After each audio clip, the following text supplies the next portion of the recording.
Hi అండి, అందరికీ నమస్కారం. ఈరోజు శివరాత్రి అంటే అందరికీ చాలా ఇష్టమైన రోజు, శివయ్య ఆరాధన రోజు అనమాట.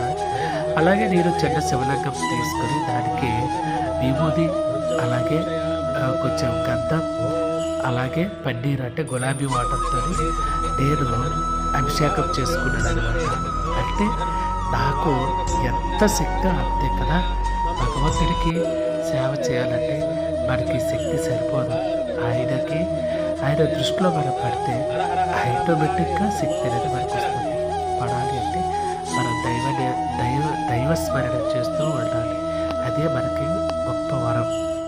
అలాగే గుడికి వెళ్ళొచ్చాక నేను నారికేల దీపం పెట్టుకున్నాను అనమాట.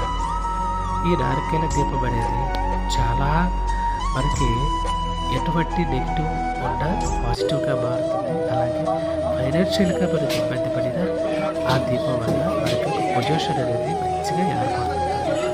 ఒక్కసారి శివని స్మరించుకోండి. హరహర మహాదేవ్, శంభో శంకర. మీకు ఎలా అనిపించిందో కామెంట్ చేయండి. Thank you very so much.